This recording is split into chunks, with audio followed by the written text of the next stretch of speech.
Science के लिए normally अगर बढ़िया से 11-12 नहीं पढ़े हैं तो एक एस के झा का साइंस का बुक आता है, वो इस रेलवे के लिए बहुत बेहतर रहता है।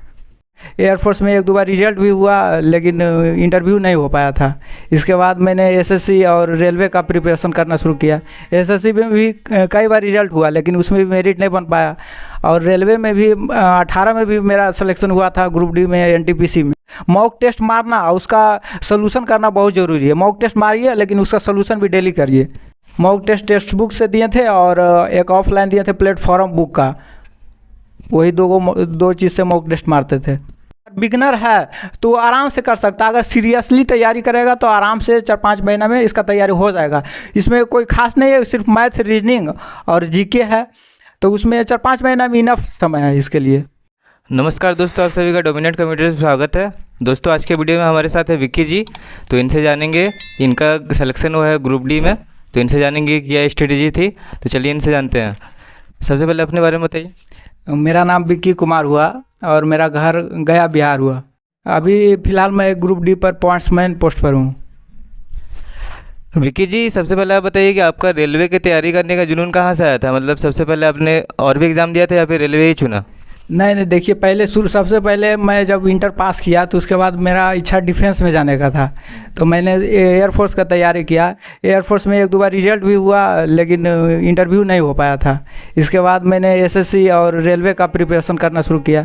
एसएससी में भी कई बार रिजल्ट हुआ लेकिन उसमें भी मेरिट नहीं बन पाया, और रेलवे में भी 18 में भी मेरा सिलेक्शन हुआ था ग्रुप डी में, एनटीपीसी में, लेकिन ग्रुप डी में मेरिट नहीं बन पाया था। लेकिन इस बार 2019 का जो ग्रुप डी का बहाली था उसमें मेरा फाइनल सिलेक्शन हो गया। अपने क्वालिफिकेशन के बारे में बताइए। मेरा क्वालिफिकेशन है ग्रेजुएशन, बीएससी मैथ ऑनर्स। और आपने तैयारी ऑनलाइन किया था या ऑफलाइन? मैंने तैयारी ऑनलाइन किया था, मैथ राकेश यादव से पढ़ा था। ठीक है, अब विक्की जी से जानेंगे इनकी स्ट्रेटेजी के बारे में, एक एक सब्जेक्ट के बारे में। तो चलिए इनसे जानते हैं। सबसे पहले मैथ के बारे में बताइए, मैथ आपने कहाँ से पढ़ा था? मैथ मैंने ऑनलाइन कैरियल विल ऐप से राकेश यादव से पढ़ा था। जैसे मैथ का आपने और ऑफलाइन किया था क्या? और कोई बुक? राकेश यादव का बुक ही पढ़े थे मैथ का, और उन्हीं का जो स्टडी मटेरियल है वही बनाए थे। और कोई बुक नहीं बनाए थे। आर एस अग्रवाल वगैरह नहीं बनाए थे, सिर्फ राकेश यादव का एक मैथ का बुक आता है वही बनाए थे। और बहुत सारे बच्चे जैसे एग्ज़ाम देते हैं तो उनका कहना होता है कि ट्रिक का बहुत बड़ा रोल है, तो ट्रिक का क्या रोल है एग्ज़ाम में? ट्रिक का बहुत बड़ा रोल नहीं है। ट्रिक से पढ़िएगा तो पढ़िएगा 2-3 दिन तक याद रहेगा, इसके बाद भूल जाइएगा। बेसिक से पढ़ना बहुत ज़रूरी होता है। अगर बेसिक से पढ़िएगा तो कैसा भी मैथ आएगा तो आप सोल्व कर लीजिएगा। जैसे अभी बहुत सारे एग्ज़ाम है जैसे एलपी और टेक्नीशियन का, तो क्या बच्चे अभी से अगर पढ़े तो मैथ ख़त्म कर सकते हैं? ज़रूर ख़त्म कर सकता है, अगर अभी से शुरू कर देगा तो। अगर अभी बहुत कम समय बचा हुआ है, फिर भी अगर बढ़िया से मेहनत करेगा तो सिलेबस पूरा कर सकता है। चलिए विक्की जी से जानते हैं रीजनिंग के बारे में। रीजनिंग के बारे में बताइए, आपने रीजनिंग कहाँ से पढ़ा था? रीजनिंग मैंने बुक से ही तैयारी किया था। रीजनिंग मॉक टेस्ट मारता था, उससे देखता था, और जो बच जाता था उसको बुक से, एक पीयूष वार्ष्णेय का बुक है, उन्हीं के बुक से रीजनिंग बनाए थे हम।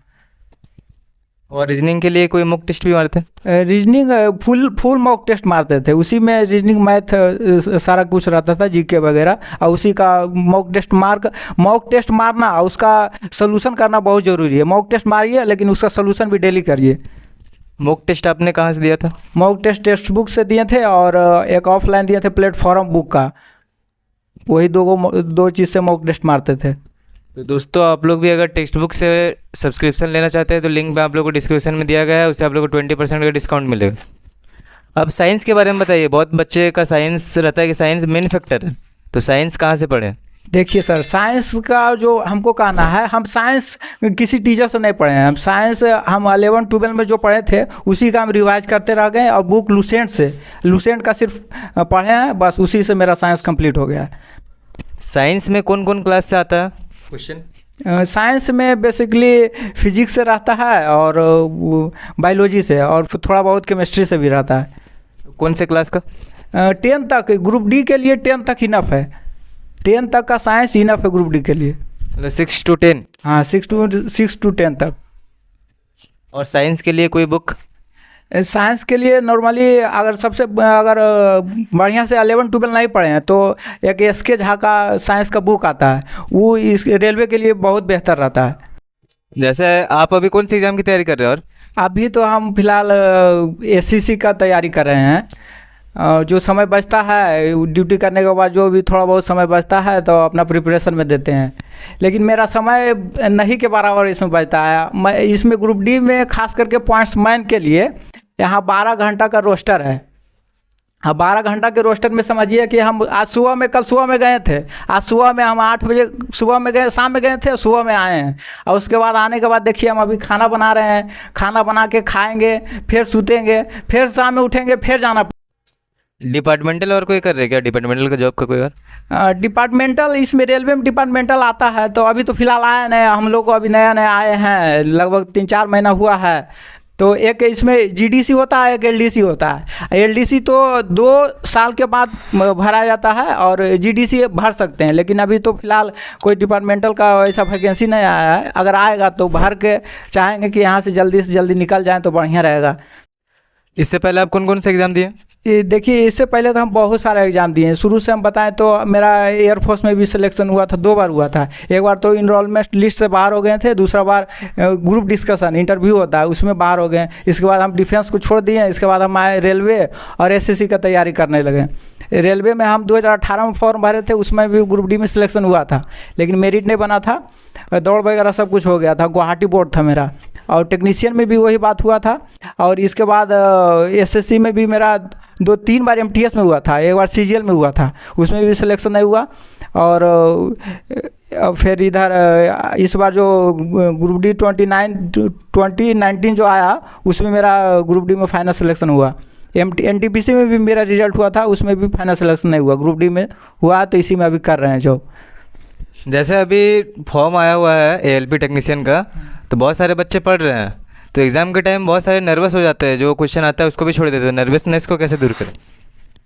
देखिए, नर्वस होने से कोई फ़ायदा नहीं है। आप अगर मॉक टेस्ट डेली लगाइए। मॉक टेस्ट में अगर जितना आ रहा है उससे 1-2 नंबर कम एग्ज़ाम में आता है, और ज़्यादा हड़बड़ाने की कोई ज़रूरत नहीं। अगर मॉक टेस्ट में आप बढ़िया कर रहे हैं तो ऑब्वियसली बात है कि आप एग्ज़ाम में भी बढ़िया करिएगा। जितना मॉक टेस्ट में आ रहा है उससे मात्र 1-2 नंबर कम ही आएगा, लेकिन उतना ही नंबर आएगा आपका एग्ज़ाम में भी। आपका कोई रूटीन था क्या पढ़ने का? हाँ, हम डेली रूटीन, सुबह उठते थे, रूटीन सेट कर लेते थे, और उसी आधार पर दिन का दिनचर्या बना लेते थे, उसी आधार पर फॉलो करते थे।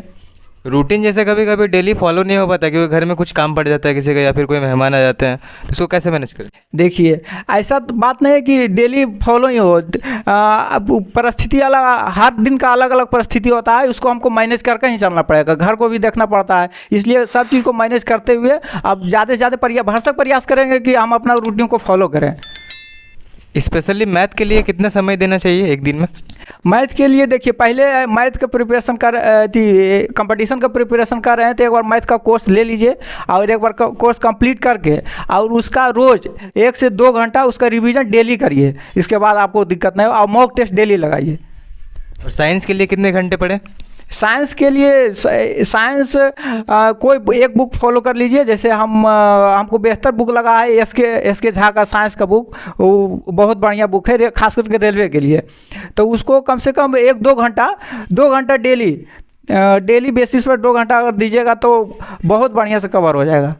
और रीजनिंग के लिए कितना टाइम दें? रीजनिंग के लिए देखिए, कोई खास समय देने की ज़रूरत नहीं है। रीजनिंग में मॉक टेस्ट दीजिए, उसका सोल्यूशन करिए, और जो दिक्कत हो रहा है उसको एक बार देख लीजिए। और रीजनिंग में ज़्यादा समय देने का ज़रूरत नहीं है। जैसे क्वेश्चन आंसर लर्न करने का सबसे अच्छा टाइम कितना है, तो सबसे अच्छा टाइम कौन सा है? देखिए, अगर किसी का होता है कि रात में पढ़ने का हैबिट होता है, किसी का होता है दिन में पढ़ने का हैबिट होता है, तो अपने अनुसार ही, किसी को कहने पर कि कोई सिलेक्शन ले लिया तो कोई 2 घंटा पढ़ता था, कोई 10 घंटा पढ़ता था। तो अभी अपना कैपेसिटी करता है, अपना कैपेसिटी पर निर्भर करता है। आपको जौन बेहतर लगे, रात में पढ़ने के लिए बेहतर लगे तो आप रात में, आपका माहौल कैसा है उस एरिया का, अगर रात में बढ़िया लगे तो रात में पढ़िए, अगर दिन में बढ़िया लगे दिन में। अगर आपको घर के सिचुएशन, अगर घर के उस टाइप का माहौल है दिन में पढ़ने का तो दिन में पढ़िए, नहीं तो लाइब्रेरी जाना है तो लाइब्रेरी जाके पढ़िए। वो तो अपना कंडीशन पर डिपेंड करता है। आपने ग्रुप स्टडी किया था क्या? हाँ, हमने ग्रुप में जाकर मॉक टेस्ट देता था। ग्रुप स्टडी का क्या रोल है सिलेक्शन में? ग्रुप स्टडी का बहुत बड़ा रोल है। अगर हम ग्रुप स्टडी करते हैं तो उससे पता चलता है कि हमारे जो कंपटीटर है वो हमसे कितना आगे है। तो अगर वो हमसे 2 नंबर ज़्यादा लाता है तो कल हम भी प्रयास करते हैं ना कि हम उससे अधिक पढ़ें और उससे ज़्यादा नंबर लाएं। अगर हम अपने में टेस्ट देते हैं तो किसी से कंपटीशन नहीं रहता है, जितना आता है उतना सही, कोई ज़्यादा इफोर्ट नहीं करते हैं। अगर एक कंपटीटर रहता है तो उसको हम फॉलो करते हैं और ज़्यादा से ज़्यादा नंबर लाने का प्रयास करते हैं। उस स्थिति में हम ज़्यादा पढ़ते हैं। तो ग्रुप स्टडी बहुत बेहतर है कंपटीशन के लिए। जैसे अभी एएलपी टेक्नीशियन का फॉर्म आया है, बहुत सारे बच्चे भरे हैं, तो अभी से जितना टाइम बचा हुआ है क्या उसमें वो तैयारी कर सकता है? देखिए अभी 4-5 महीना बाकी है। अगर बिगनर है तो आराम से कर सकता है। अगर सीरियसली तैयारी करेगा तो आराम से 4-5 महीना में इसका तैयारी हो जाएगा। इसमें कोई खास नहीं है, सिर्फ मैथ, रीजनिंग और जीके है। तो उसमें 4-5 महीना में इनफ समय है इसके लिए। मतलब सीरियस होना पड़ेगा? हाँ, सीरियस होना पड़ेगा। बिना सीरियस के नहीं कंपटीशन नहीं निकलेगा। तो दोस्तों आपने विक्की जी का इंटरव्यू देखा, क्यों जो सेलेक्टेड कैंडिडेट है, एक सेलेक्टेड कैंडिडेट से जानना आपके लिए बहुत ही फ़ायदेमंद होगा, क्योंकि एक सेलेक्टेड कैंडिडेट का रियल एक्सपीरियंस होता है, क्योंकि इन्होंने एग्ज़ाम क्वालिफाई किया है। तो जो भी बच्चे रेलवे टेक्नीशियन एएलपी का फॉर्म भरे हैं उनके लिए वीडियो काफ़ी यूज़फुल होगा। और जो भी चैनल पर न्यू आया है चैनल को सब्सक्राइब कर दें।